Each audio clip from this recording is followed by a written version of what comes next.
صل على محمد يا ربي صل عليه وسلم يا ربي صل على محمد واجمع من الشمل ما تفرق يا ربي صل على محمد يا ربي صل عليه وسلم يا ربي صل على محمد واصلح وسهل ما قد تعود يا ربي صل على محمد يا ربي صل عليه وسلم يا ربي صل على محمد وافتح من الخير كل مغلق يا ربي صل على محمد يا ربي صل عليه وسلم يا ربي صل على محمد وآله ومن بالنبي تعلق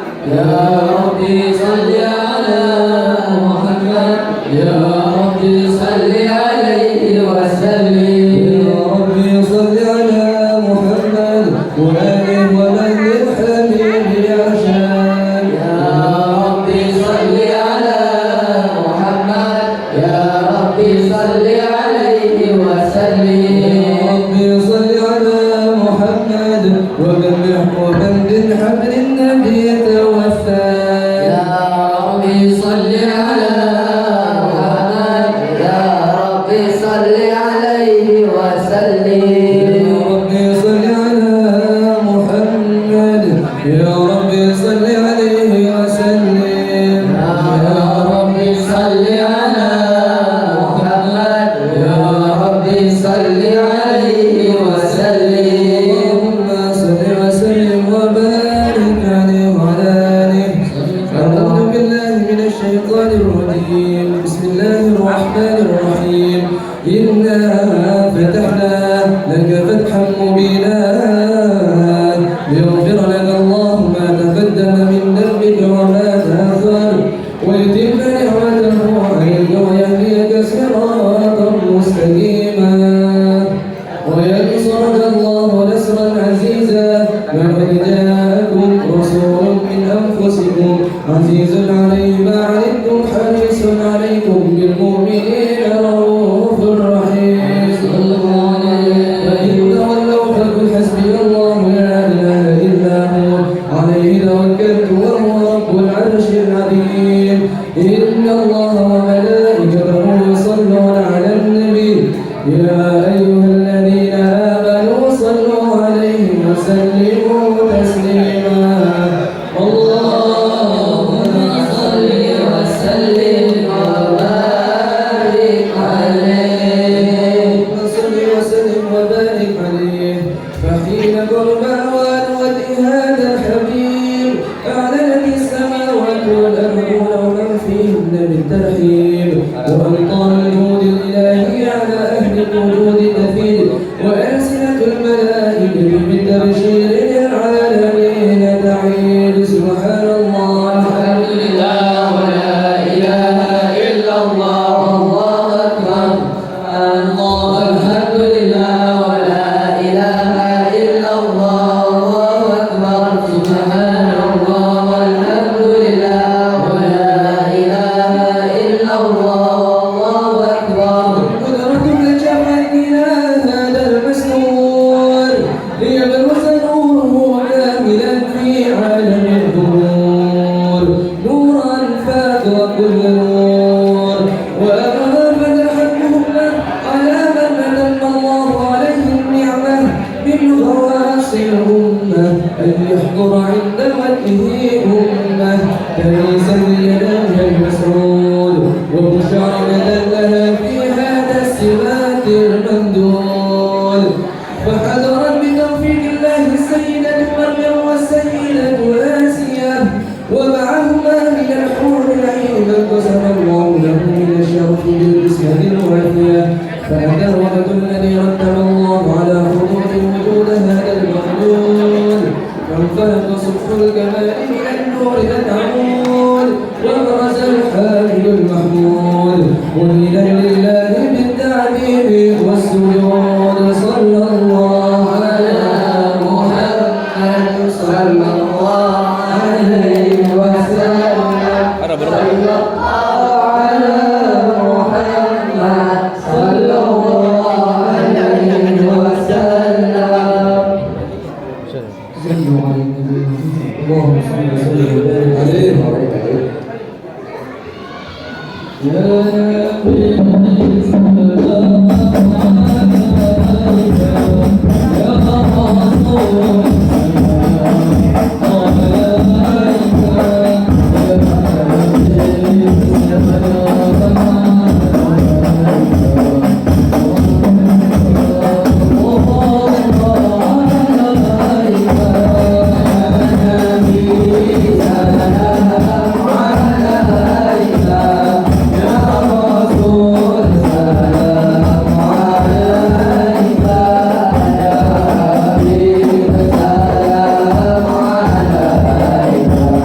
واغفر لي ذنوبي يا الله ببركة الحبيب محمد يا الله ربي فاغفر لي ذنوبي يا الله ببركة الهادي محمد يا الله ربي فاجعل مجتمعنا يا الله غاية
lagi.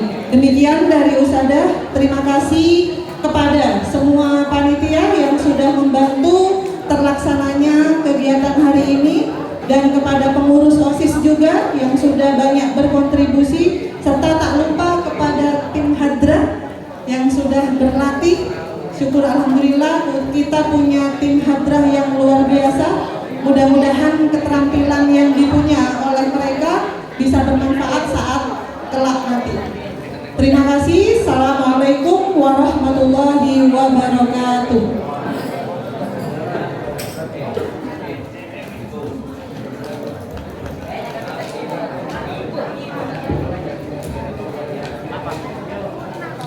Terima kasih kami sampaikan. Acara yang kelima, taujih yang akan disampaikan oleh Kiai Haji Muhammad Qadri. Kepada beliau, waktu dan tempat kami persilakan.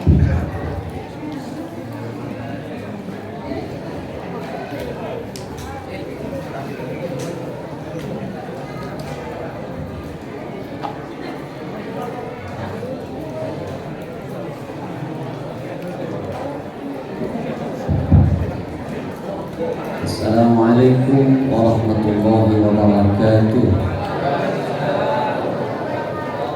Bismillahirrahmanirrahim. Alhamdulillahi rabbil alamin. Wassalatu wassalamu ala asyrafil anbiya wa imamil mursalin, sayyidina wa habibina wa syafi'ina wa maulana Muhammadin wa ala alihi wa sahbihi ajma'in. Amma ba'du. Yang saya hormati, yang saya muliakan Ustadzah Kepala Sekolah SMPIT Al-Hidayah beserta seluruh asatidz wal ustadzat, sivitas akademika SMPIT Al-Hidayah, teman-teman, saya lebih suka menyebutnya santriwan dan santriwati.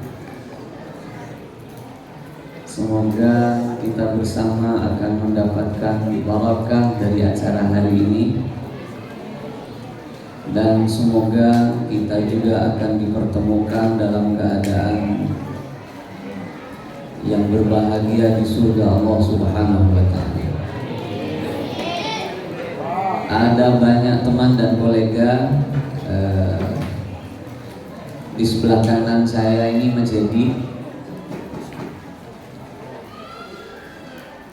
saya lebih suka menyebutnya Ciwadud, itu teman sebangku saya. Bergabung oleh Ustadz Jauzi, ya, urusan main sepak bola dan macam-macam. Ya dong, setiap sesuatu yang diajarkan ke kita itu pasti dari Ustaz. Sayyidina Ali itu pernah berhutang ilmu karena gara-gara atanya lonceng seyang kui sape. Ya, ketika lebat Sayyidina Ali itu tiba-tiba turun, padahal dia naik kuda dan sedang mau berangkat perang. Sayyidina Ali tiba-tiba turun. Sahabat yang lain bertanya,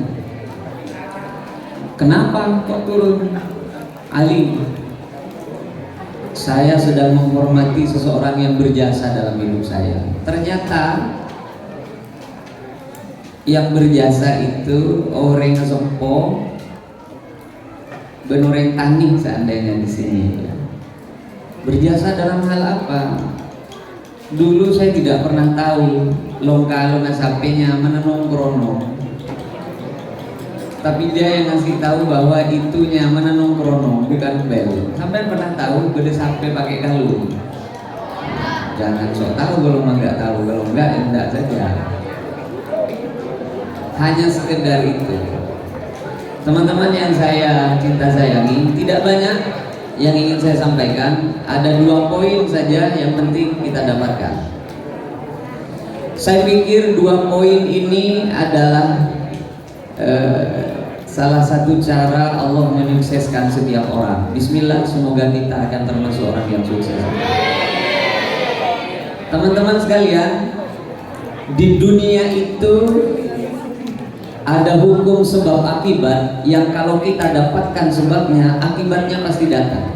Contoh, sampian kalau makan, mau ngakan sampian, kenceng tak kenceng yuk pasti kenyang. Sampian tidak mungkin makan tapi menolak kenyang, tidak mungkin. Sampian kalau makan ride tak ride pasti kenyang. Dan kalau sampean nyentuh api, kenceng tak kenceng, sampean panas. Dan mbak-mbak yang ada di belakang, kalau sampean masih hidup, mau tidak mau pasti akan menjadi tua. Ada banyak orang hari ini mau menolak tua, padahal itu tidak mungkin. Walaupun dengan skincare, walaupun dengan tahan nafas agar tidak kelihatan perutnya buncit, ya tetap aja makin tua. Sampean sadar sukses itu akibat. Kalau sampean dapatkan sebabnya, mau tidak mau sampean pasti sukses. Lah iya, kadang orang tidak tahu penyebab sukses itu apa. Ini yang sedang saya ingin sampaikan bukan teori-teori sekarang, tapi teori Al-Quran. Al-Quran menjamin kesuksesan seseorang, yang penting penyebab suksesnya dia tahu. Yang pertama, sukses itu dibangun dari pola pikir. Halo? Saya coba tanya.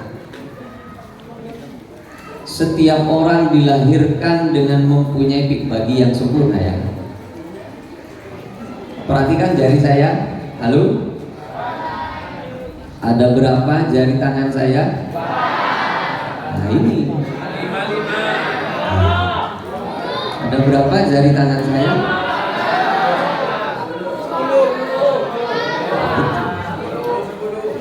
Kadang orang tidak sukses itu karena dia tidak memikir.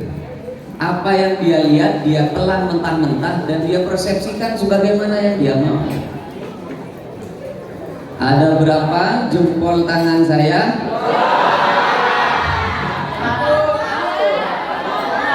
Ada berapa? Oke. Siap. Mari kita telusuri seberapa cerdas Anda. Mari kita telusuri seberapa cerdas kita.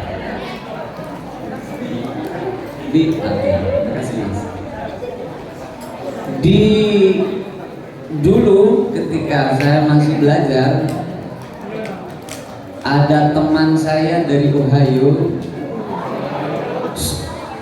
Jangan suka kaget.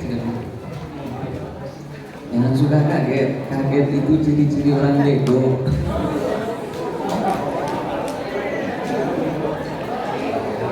Ada orang ngomong pakai bahasa Inggris, we are small but giant. Terus sampean bilang, itu berarti sampean nggak bisa bahasa Inggris. Paham ya? Ohio, sampean ngerti tulisnya Ohio gimana? O-H-I-O,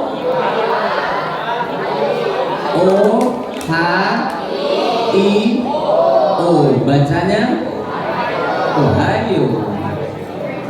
Ohio itu di mana? Negara bagian di Amerika. Oke, pintar semua ini. Oke.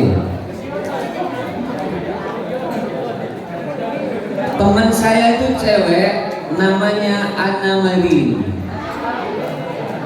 Anna, oke. Perhatikan saya baik-baik.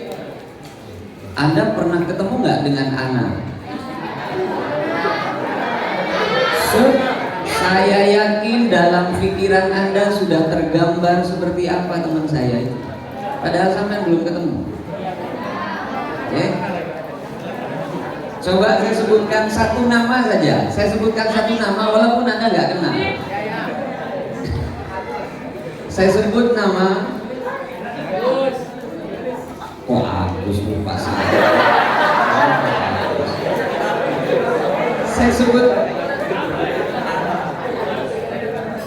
Saya sebutkan namanya ya. Namanya Budi Hartono. Ada yang namanya Budi Hartono? Ada, ada.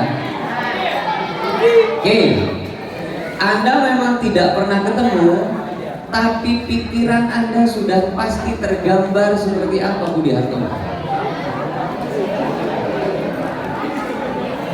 Halo, sampai pernah melihat surga? Ada bayangan tentang surga tidak di pikiran Anda? Anda sudah pernah mampir ke neraka? Ada bayangan neraka tidak? Google itu nunggu dipencet untuk menampilkan hasil pencarian. Tapi pikiran kita tidak butuh dipencet, hanya butuh dengar, dia bisa mengimajinasikannya sendiri dengan baik.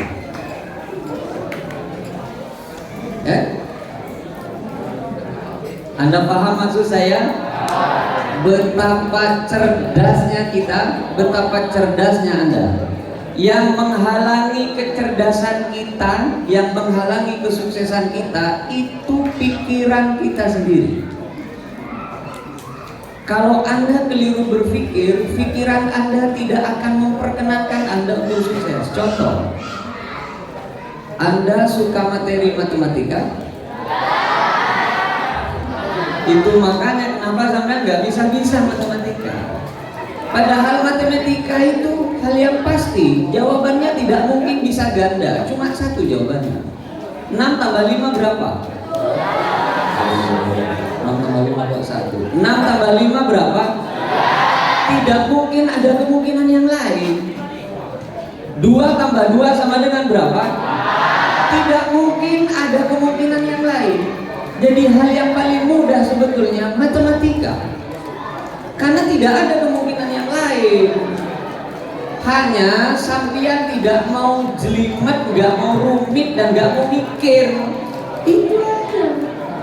Sampean susah dan malas diajak mikir. Kita buktikan matematika itu mudah. Kita buktikan matematika itu mudah. Setiap masing-masing Anda pegang ballpoint dan pegang kertas, mari kita bermain-main dengan matematika. Tuliskan angka dari 1 sampai 9. Anda bebas memilih. Yang penting jangan 0. 0 itu bertanda kosong. 1 sampai 9. Anda boleh memberitahukannya ke kawan Anda, tapi lebih baik Anda rahasiakan agar saya tidak tahu. Tulis 1 saja, 1 angka dari 1 sampai 9. Kita bermain-main dengan matematika. Sudah? Tolong dikalikan 9. Sama dengan berapa? Nggak usah dikasih tahu saya. Sudah dijumlahkan? Awas lu, yang nggak hafal perkalian. Halo, jangan-jangan sampai nggak hafal perkalian. Dikalikan 9, jumlahnya ditulis. Sudah? Yang tidak hafal kalian nanya sebelah kanan atau kirinya. Sudah? Dikalikan 9, hasilnya sudah ditulis. Itu pasti 2 angka. Ya toh? Belum selesai. Oke. Coba dijumlahkan. Coba tolong yang lain nggak usah tahu. Itu rahasiakan. Itu nomor keberuntungan Anda. Semoga itu nomor keberuntungan Anda. Tolong teman Anda tidak usah melihatnya. Karena jawabannya ada 2 angka, misalnya 12, tambahkan 1 ke 2. Anda nggak paham. Misalnya jumlahnya 11, maka berarti 1 ditambahkan ke 1. Misalnya 15, itu berarti angka 1-nya ditambahkan ke angka 5. Hasilnya berapa? Tolong ditulis. Anda paham? Sudah? Misalnya 41, 4-nya ditambahkan ke 1 dan hasilnya ditulis. Tidak usah dikasih tahu saya, jangan diberitahukan kepada teman Anda. Sudah? Mari kita kalikan 10. Kalikan 10. Kalikan 10. Sudah? Jangan beritahukan ke teman Anda berapapun hasilnya, karena itu angka keberuntungan Anda. Yang jawabannya 90 ngaco. Ayo. Kok bisa sama? Kalau jawaban Anda bukan 90, maka berarti Anda salah gitu.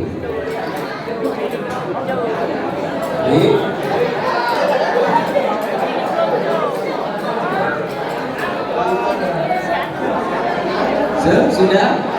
Yang jawabannya bukan 90. Ngacu.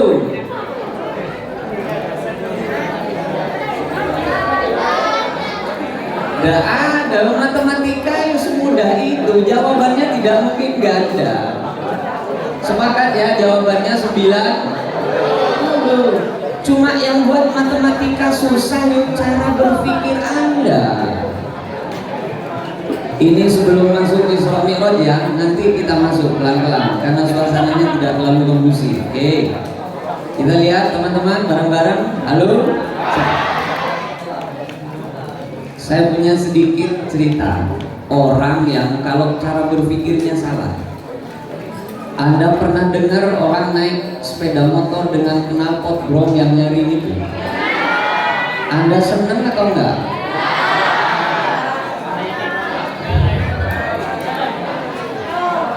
Halo, kalau sampean ada orang naik sepeda motor, knalpotnya bikin bising dan nyaring, sampean seneng apa enek?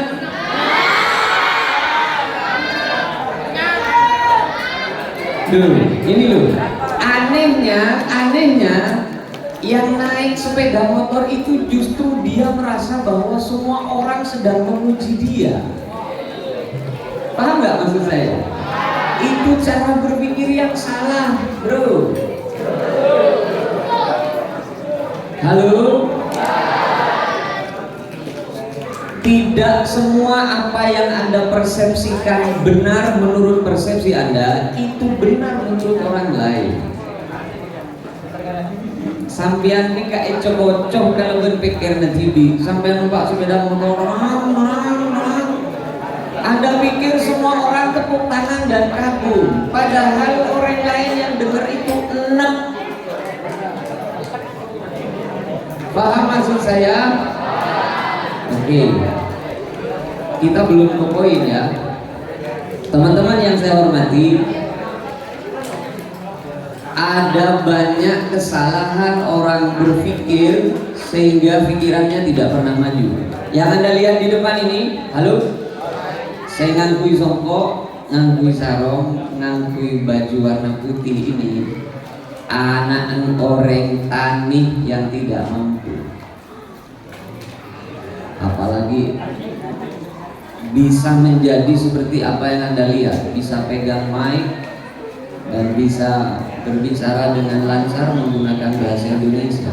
Apalagi yang sudah berkemampuan seperti Anda. Saya pernah ke Melbourne University. Nggak usah bilang, wow itu ciri-ciri orang bego.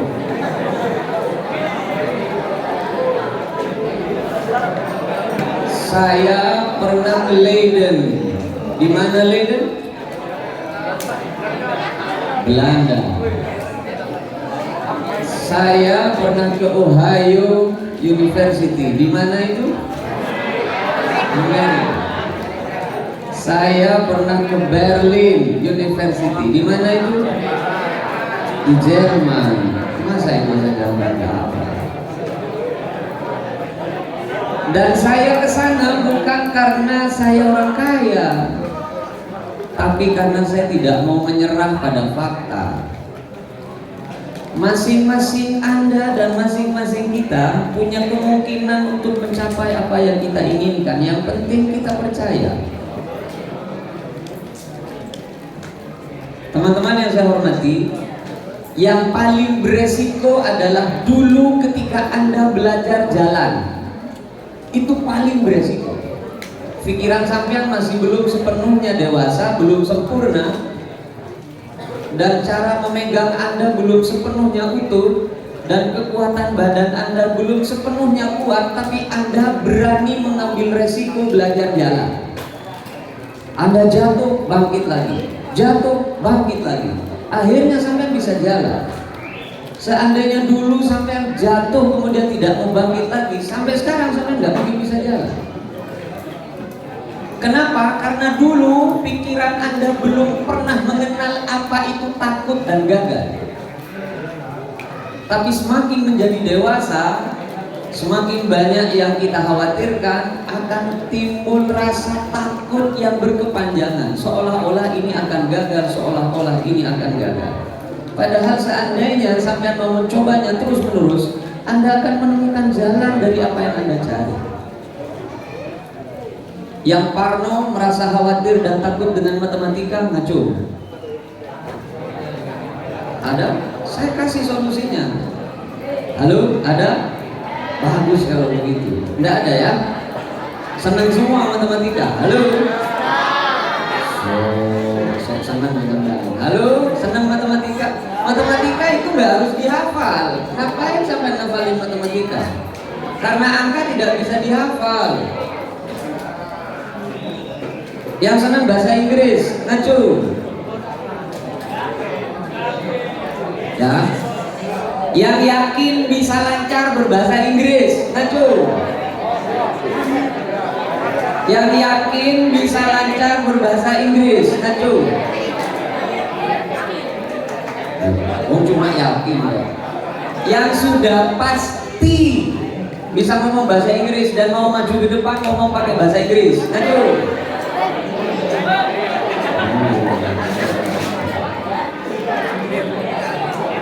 Oke, kita masuk ke poin pertama. Teman-teman yang saya hormati, orang sholat itu simbol kita tidak mengandalkan pola pikir, tapi kita mengandalkan keyakinan. Karenanya ketika sholat, pikiran kita yang berharga ini kita taruh di posisi yang paling bawah. Justru yang diagungkan yang ke atas, kenal potnya. Halo? Aqrabu ma yakunul abdu indallah wa huwa sajidun. Posisi terdekat seorang hamba kepada Tuhannya adalah ketika pikirannya dia taruh di bawah dan dia mengandalkan keyakinannya pada Tuhan. Ada banyak doa yang tidak diijabah oleh Allah karena pikirannya sendiri yang menolaknya. Ya Allah, takdirkan saya untuk menjadi presiden suatu saat nanti. Terus kemudian sampai jawab sendiri, mungkin gak ya? Pada bandreng Madura aduna tero entaraga Mekah. Ya Allah, menteri barina gelar dewa ke Mekah ke Madinah. Kira barina jawab cipi, tapi ngedin mayu. Ini loh yang bikin kita carut marut. Yang bikin kita carut marut itu Nabi Ibrahim pernah kena was-was pola pikir. Nabi sekelas Nabi Ibrahim, coba pikir. Arini kaifa tuhyil mauta. Ya Allah, tolong saya ingin melihat engkau menghidupkan orang mati. Qala awalam tu'min, kamu tidak percaya Ibrahim? Kamu itu loh Nabi, Abul Anbiya, kamu itu Nabi. Masa kamu nggak percaya saya bisa menghidupkan orang mati? Qala bala, bukan saya tidak percaya. Walakin lihat ma'inna qalbi, tapi pikiran saya selalu ngomong gimana caranya orang yang sudah hancur jadi tanah itu kemudian menyatu kembali menjadi orang yang hidup. Bukan keyakinan yang tidak ada pada kita, tapi kadang pikiran kita ngomongnya yang bukan-bukan. Padahal orang berdoa itu tidak sedang mengandalkan pikirannya, tapi sedang mengandalkan keyakinannya. Karenanya ketika sampai berdoa, buang jauh-jauh keraguan itu dan andalkan keyakinan. Tapi kan kadang tidak masuk akal yang kita minta. Ada yang lebih tidak masuk akal tidak dari permintaan Nabi Musa. Hari ini andur ilahi, ya Allah, tolong tunjukkan saya ingin melihat engkau secara langsung. Ini kan permintaan yang sudah tidak masuk di akal ini. Tapi diijabah tidak oleh Allah? Diijabah. Ayo, karenanya kalau mau minta apapun yang Anda suka. Yang penting yakin tidak ada sesuatu yang tidak mungkin bagi Allah. Sudah? Poin pertama, andalkan keyakinan kepada Allah Subhanahu wa taala dan tolong jangan hiraukan keresahan, ketidakyakinan, dan apapun yang membuat Anda merasa tidak berbaik sangka kepada Allah. Oke. Dan Isra Mi'raj justru dihadiahkan oleh Allah kepada Nabi kita Nabi Muhammad SAW saat Nabi kita mengalami kegundahan dalam pola pikirnya. Ulama menyebutnya dengan amul hazan, amul huzni. Rasulullah sedang bersedih, Rasulullah sedang ditimpa berat beban pikirannya karena yang mendampinginya Majdi nyamana Abu Thalib yang melindunginya itu meninggal dunia. Dan istri pertama Rasulullah pada tahun itu juga meninggal. Siapa istri pertama Rasulullah? Yakin? Serius ya? Majdi Rasulullah. Siapa nyamana jangan lagi ya? Abu Thalib. Sebutkan satu saja anak dari Abu Thalib. Ada? Cuma kadang Anda perlu berani menyampaikannya walaupun itu salah. Posisikan Anda sebagai pasien yang sedang sakit. Kalau Anda datang ke dokter, sampaikan semua keluhannya agar dokter bisa mendiagnosa dan menemukan obatnya. Jadi kalau sampai ke dokter, sampaikan saja, Pak dokter, kalau pagi kaki saya sakit.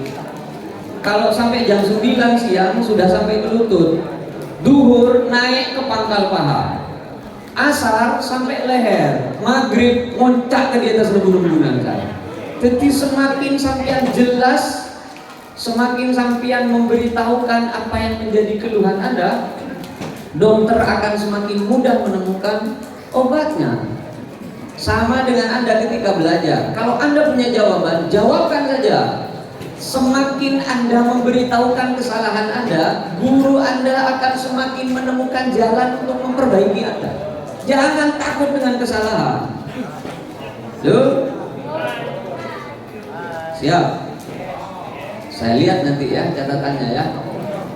Oh, ada yang gambar Doraemon. Oke. Poin yang kedua,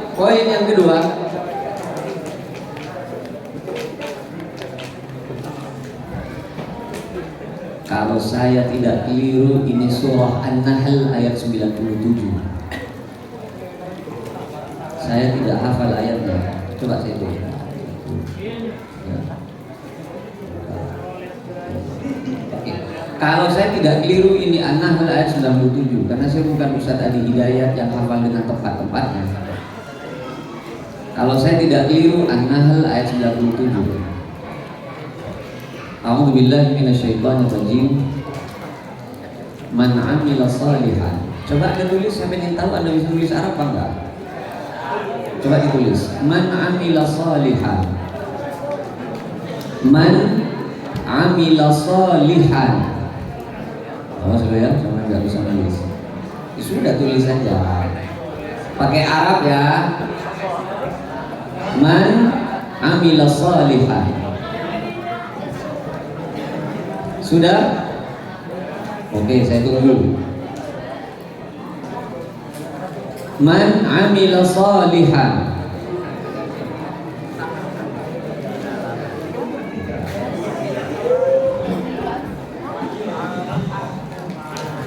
Min zakarin. Min zakarin.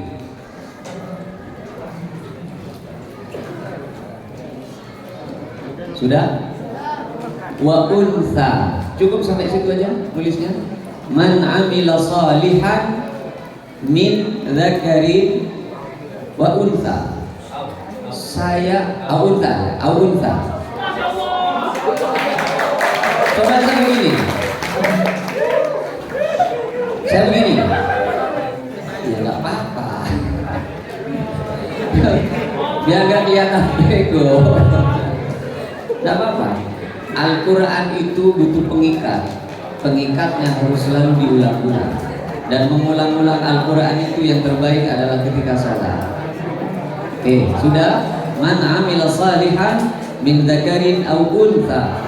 Sampai di situ. Tulisan Anda itu penting untuk menunjukkan Anda bisa atau tidak. Kalau memang Anda tidak bisa, segera hubungi yang bisa membantu Anda menulis Arab.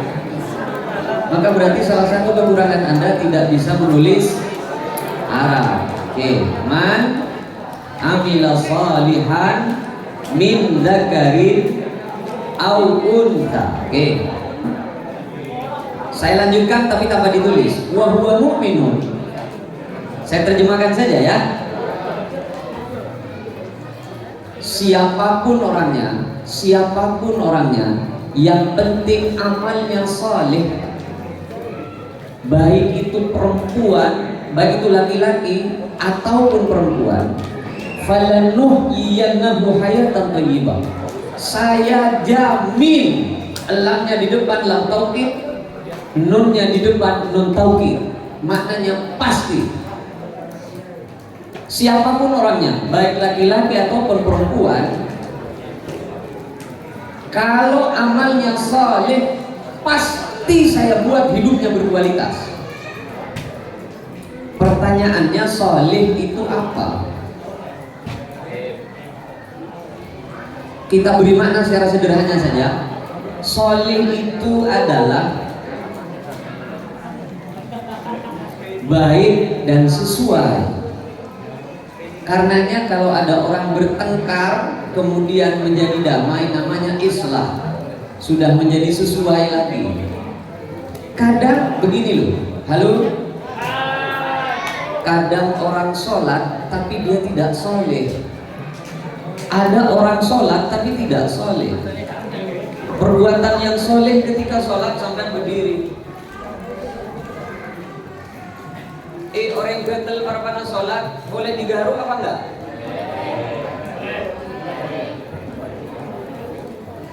Orang gatel para sholat boleh digaruk apa enggak? Oke, boleh ya. Tapi cara garuknya yang benar. Cara menggaruk dalam sholat itu begini, sekedar info. Mon segatel berdiri dina, tangannya dibikin diem. Blek kerigi baguli melolo. Hari yang kita ker belum bolo kali mendengar ya, tak itu betal aja. Mak kita ker polot sekali. Saya tak oleh mon sampian tak keringat dia. Harus saya tak oleh. Ya. Nah, kok boleh Anda melihat nyamuk? Ya besaki setri kanan. Pas dia ngomong morning ke apes malah. Ini namanya tidak soleh. Di pusat studi Al-Quran ada seorang dokter namanya Mark Jansen. Itu dokter di bidang manajemen pola pikir. Itu sholatnya luar biasa. Jadi dia berusaha ngeleleng beli boleh, ngelantur beli boleh. Itu khusyuk versi kita. Jadi saya kocak khusyuk itu bukan kita pas kelopai ke kanan kiri, enggak. Cuma ngeleleng beli boleh, ngeleleng beli boleh. Dan tidak usah sibuk. Halo, ngangkat tangan dalam sholat ada berapa tempat? Acung. Yang benar-benar pasti tahu nggak Cung? Ngangkat tangan dalam sholat ada berapa tempat? Ada 4. 1 takbiratul ihram, 2 sebelum ruku, 3 bangun dari ruku, 4 bangun dari tahiyat awal. Secerdas ini ya sampai itu. Ini hadis sahih. Ya, makanya sampean juga jangan cuma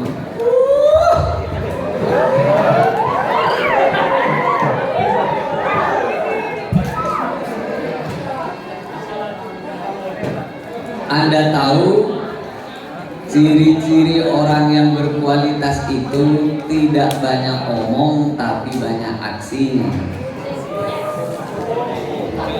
Halo? Ada 4 mengangkat tangan dalam sholat. 1 ketika takbiratul ihram, Allahu Akbar. Yang kedua sebelum, ini hadis Muslim, Allahu Akbar. Yang ketiga, Sami Allahu liman hamidah. Yang keempat, bangun dari tahiyat awal. Bangun dari tahiyat awal sebelum benar-benar membaca Fatihah, angkat tangan, kemudian kembalikan ke tempat yang semula. Oke?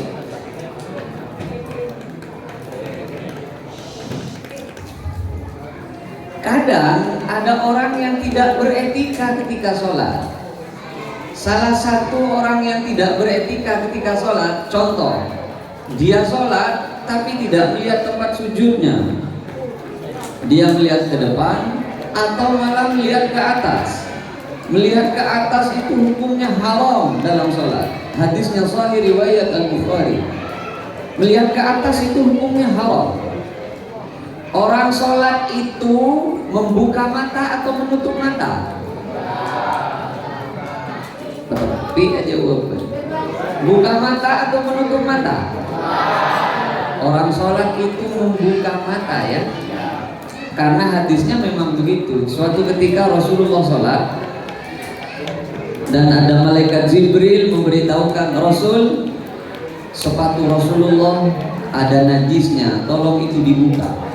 Ketika sholat dibuka dan sahabat di belakangnya yang bermakmum pada Rasulullah ikut membukanya. Setelah Rasulullah salam, kemudian Rasul bertanya, ini kenapa kok sandalnya dibuka semua? Sampai kan buka sendal Rasulullah, jadi kita semua buka sendalnya. Khawatir memang sudah turun wahyu tidak boleh pakai sendal ketika sholat. Enggak, sendal saya ada najisnya, punyamu tidak. Kesimpulan hukumnya maka berarti sahabat membuka mata ketika sholat. Karena kalau tidak mungkin melihat Rasulullah membuka sandal. Karena kalau sampean, tapi kan lebih khusyuk kalau merem. Usahakan jangan merem tapi bisa khusyuk. Karena minimal hukumnya makruh, kecuali memang ada gangguan. Allahu Akbar, itu ada yang goyang-goyang di depan sampean. Lebih baik sampean merem, ya.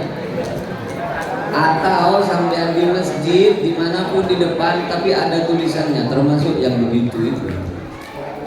Daripada sampean baca visi-misi itu ketika sholat, Allahu Akbar, visi dan misi musola. Lebih baik sampean merem, lebih baik sampean tidak bisa.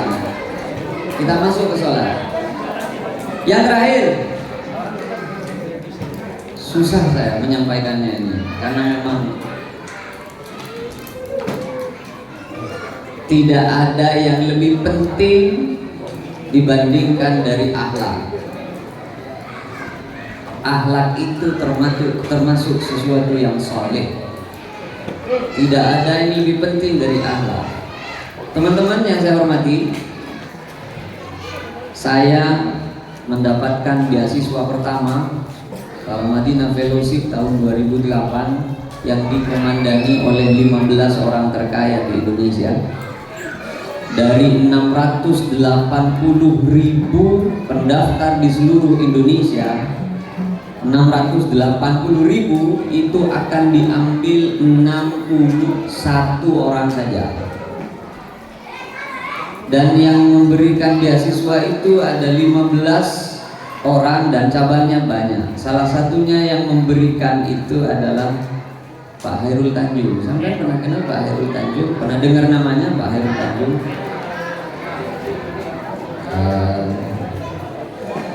Pak Abu Rizal Bakri pernah dengar? Mas Sandiaga Uno pernah dengar? Sandiaga Uno itu keturunan dari keluarga Min R. Uno yang memang dari jujur sudah orang kaya.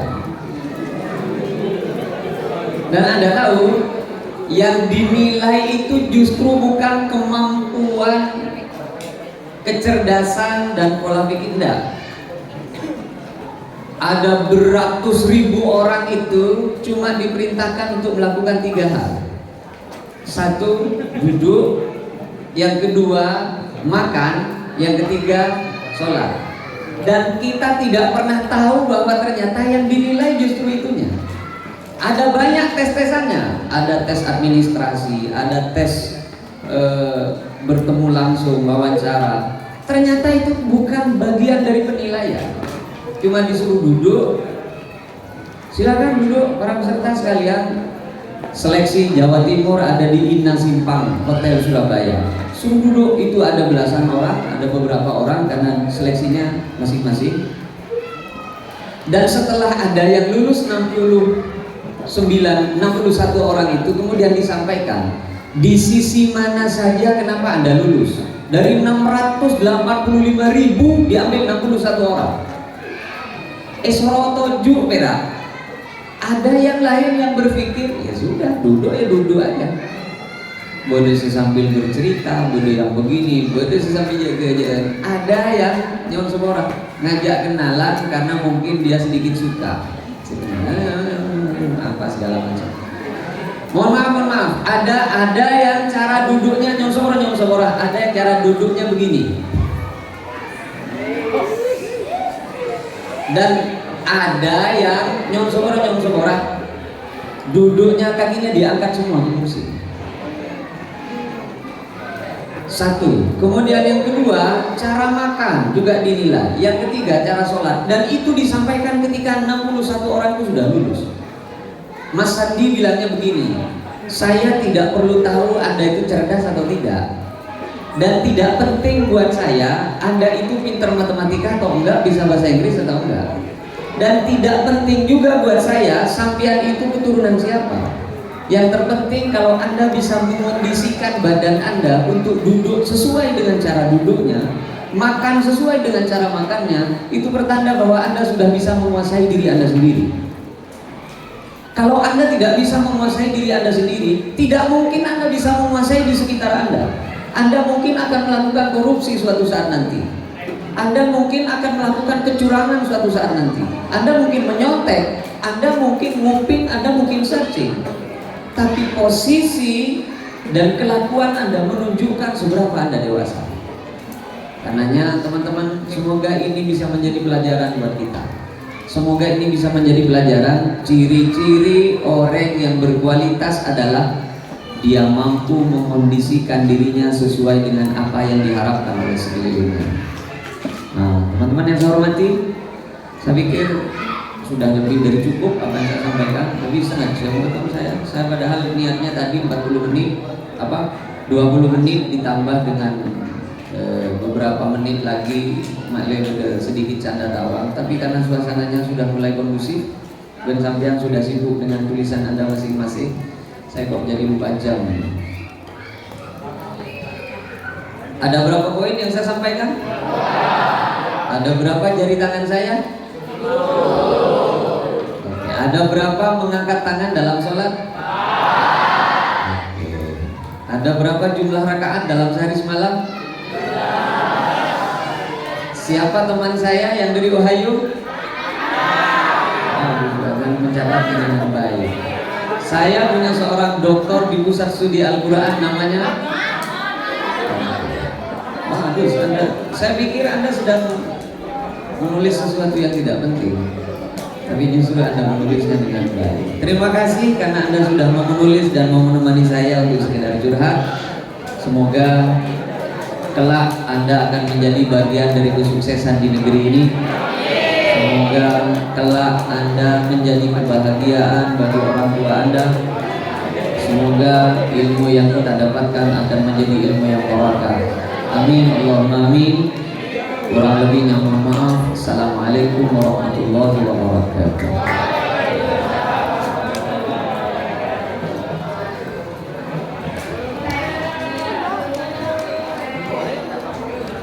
Baik, karena masih ada waktu sampai 9.30, ada waktu 30 menit. Usada berikan 5 penanya untuk putra dan 5 penanya untuk putri.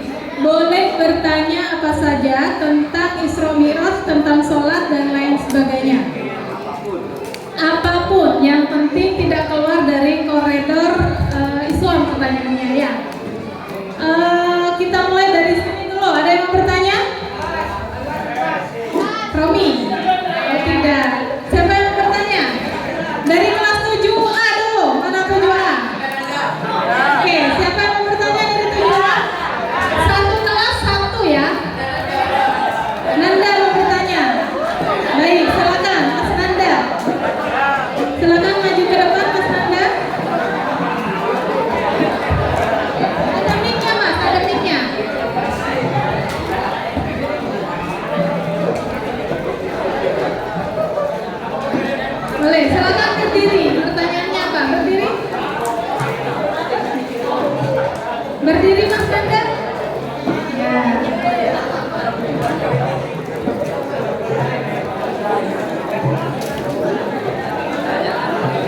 Ayo Mas Nanda, berdiri. Ayo biar lebih cepat. Nah, silakan berdiri. Silakan pertanyaannya.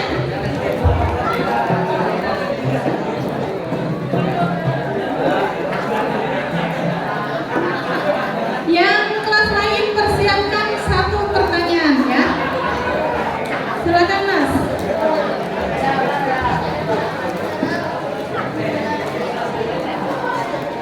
Mic-nya, Mas.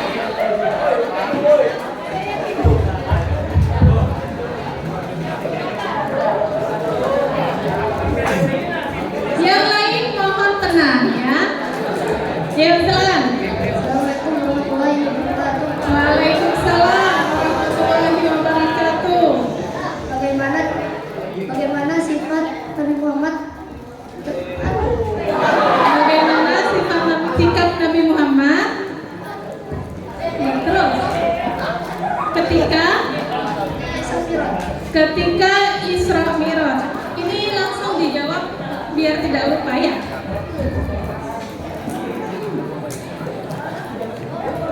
Nanya aja susah. Gitu. Nanya aja susah. Itu karena Anda tidak terbiasa. Halo, coba perhatikan saya. Misalnya Anda sedang berpidato. Kalau pidato Anda bagus, Anda dapat tepuk tangan kan? Dan kalau ternyata pidato Anda salah pun juga dapat tepuk tangan kan? Jadi yang membuat Anda takut apa? Salah pikir. Anda menampilkan penampilan misalnya, Anda tampil begini, Anda tampil begitu. Kalau penampilannya memukau, Anda dapat tepuk tangan. Kalaupun salah, Anda juga dapat tepuk tangan. Yang bikin Anda takut naik panggung dan pegang mic itu apa? Pikiran Anda sendiri. Itu poin yang ingin saya sampaikan. Coba Anda maju ke depan kemudian ngomong pakai bahasa Inggris. Kalau bahasa Inggrisnya lancar, Anda dapat tepuk tangan. Kalau bahasa Inggrisnya salah, Anda juga dapat tepuk tangan. Apa bedanya antara benar dan salah? Tidak ada. Yang bikin Anda takut adalah pikiran Anda sendiri. Buang pikiran dan rasa takut itu. Yakin bahwa apapun akan baik-baik saja. Pertanyaannya adalah bagaimana sifat Nabi Muhammad SAW ketika di-Isra dan di-Mi'rajkan oleh Allah. Teman-teman yang saya hormati, saya sudah sampaikan tadi, Rasul itu dalam keadaan suasana berkabung karena ditinggal oleh dua orang yang sangat disayangi oleh Rasulullah. Dan kemudian sebagai penenang hatinya, Rasulullah itu dimi'rajkan oleh Allah agar dia mendapatkan ketenangan. Nah, pertanyaan sifat Nabi itu justru menunjukkan bahwa Rasulullah, ini saya tidak mau bahas tentang sifat Nabi karena sifat Nabi sudah pasti baik. Sifat Nabi sudah pasti baik. Yang ingin saya jawab adalah kenapa Rasulullah justru dimi'rajkan oleh Allah ketika beliau dalam keadaan bersedih. Karena Allah menginginkan sholat itu sebagai penghibur bagi siapapun. Halo? Sholat itu ingin dijadikan sebagai penghibur gundah hati dan beratnya beban pikiran bagi seluruh umat manusia, termasuk kita. Dan Rasulullah adalah tipe orang yang sangat merendah. Rasulullah sangat merendah. Tidak ada yang lebih mulia dibandingkan dari Nabi Muhammad SAW, tapi tidak ada juga yang lebih merendah sifatnya dibandingkan dari Nabi Muhammad SAW. Saya cerita sedikit tentang sifat Nabi karena pertanyaannya tentang sifat. Rasulullah punya kebiasaan memberi makan orang Yahudi buta di pasar di Madinah. Sudah pernah? Saya pindah lagi berarti ceritanya. Suatu ketika Rasulullah pernah lewat dan ada orang yang sedang menimba air, lalu menimba air di sumur, sedang dalam kerepotan. Rasulullah segera menghampiri, kemudian diambil, dibantu oleh Rasulullah. Ternyata yang dibantu itu adalah pekerja, jandreng mangken panglakoh. Dia dapat upah dari pekerjaannya itu. Karena dibantu oleh Rasulullah, dan pekerja itu istirahat karena sudah sepuh dan perempuan lagi dia. Akhirnya tuan rumahnya datang pas negur ke Rasulullah. Disangkanya pekerjanya itu ya Rasulullah. Ben tuan rumah itu orang Yahudi. Ben mulai gila aing tak beli mare badan. Dan Rasulullah diam. Sampai Rasulullah ini kayak pokok. Ben orang Yahudi itu. Tapi nama Rasulullah melawan? Tidak. Rasulullah memosisikan dirinya sebagai pekerja, padahal pekerja yang sesungguhnya sedang istirahat karena dia kecapean. Padahal Rasulullah kan bisa menyampaikan, saya bukan pekerjamu, saya cuma membantu. Tapi kenapa Rasulullah tidak menyampaikan itu? Karena Rasulullah tidak ingin membuat malu orang lain. Halo? Karena Rasulullah tidak ingin membuat malu orang lain. Begitulah kira-kira sifat Rasulullah SAW. Mohon maaf kalau saya memang tidak secara spesifik membahas tentang Isra dan Mi'raj, karena pada intinya saya tidak ingin membahas Isra dan Mi'raj secara serampangan sebagaimana yang biasa dibahas, karena saya yakin Isra Mi'raj kalau sudah dijadikan rutinan tiap tahun pembahasannya cuma itu. Saya betul-betul hanya ingin curhat. Sejak dari tadi isinya saya curhat. Saya dari keluarga yang tidak mampu, dan hanya dengan bermodal kepasrahan dan keberanian saya mencapai apa yang saya capai hari ini. Itu saja. Tidak ingin pamer, tapi apa ya? Orang bisa menyebutnya dengan show off. Saya cuma ingin menampilkan itu biar Anda bisa punya keyakinan sekuat Anda, sebisa Anda, dan sekolah sefavorit Anda ini harusnya bisa mencapai apa yang Anda inginkan. Barangkali itu jawaban saya. Pertanyaan selanjutnya mungkin tidak harus semuanya bertanya ya. Dari Putri, ada yang mau bertanya? Adakah? Apapun yang penting saya bisa jawab. Kalau saya nggak bisa jawab, saya nggak bisa jawab. Nanti yang bertanya bisa menghubungi Ustaz Nur ya.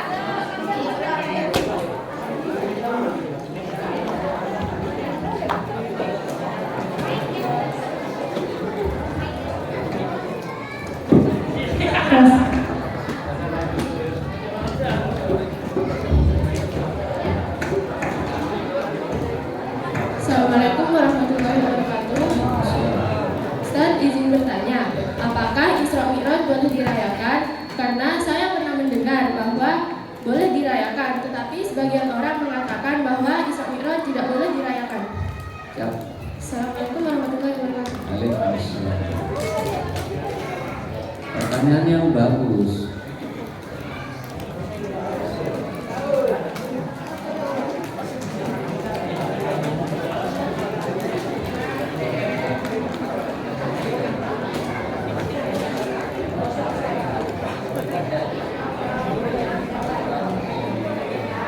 Lihat di depan. Lihat di depan.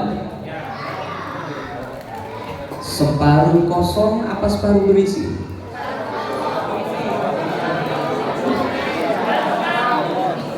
Separuh kosong apa separuh berisi? Yang jawab separuh kosong. Najwa. Masalahnya memang ini, Anda bisa ngomong tapi tidak bisa mempertanggungjawabkannya itu. Yang separuh berisi, Najwa. Nah itu loh. Padahal tadi yang jawab banyak, yang Najwa cuma sedikit. Anda menjawab separuh kosong, Anda tidak salah. Kalau Anda menjawab separuh berisi, itu juga benar. Anda menjawab separuh kosong, iya. Anda menjawab separuh berisi, itu benar. Teman-teman yang saya hormati, yang paling penting dari perbedaan itu adalah bagaimana cara menghargai, tidak saling menyalahkan. Oke, coba saya tanya, kenapa enggak ada? Oke, kalau ada bayang-bayang, ada bayangan apapun, saya jawab, itu bayangannya yang ada atau cahayanya yang tidak sampai?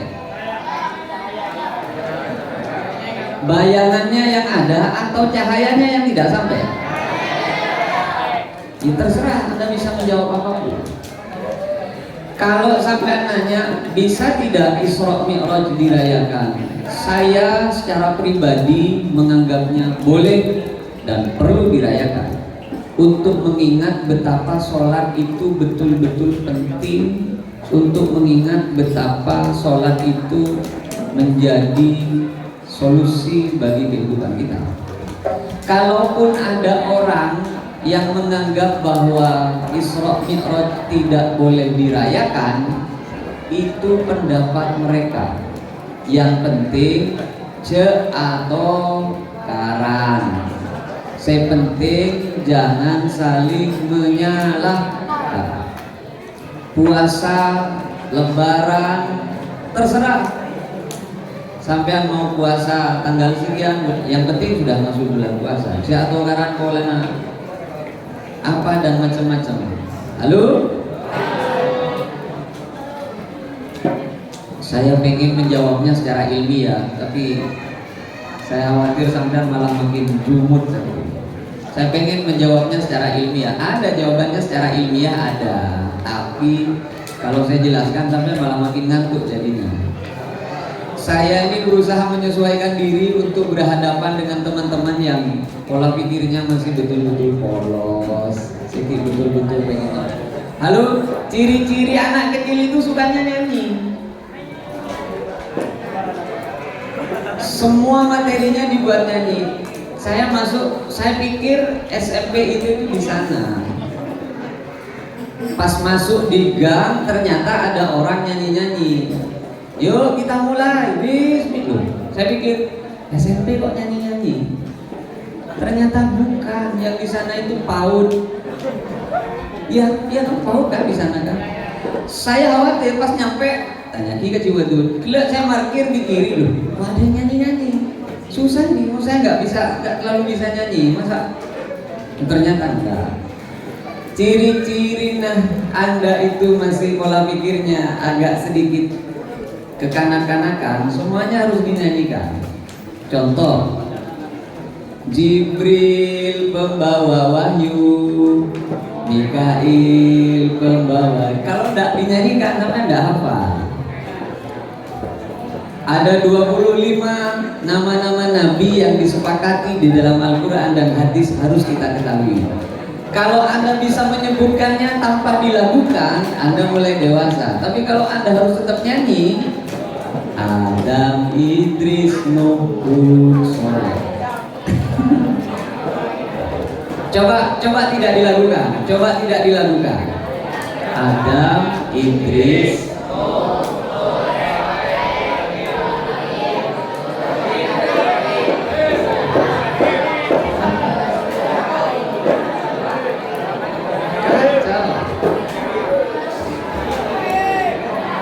Oke.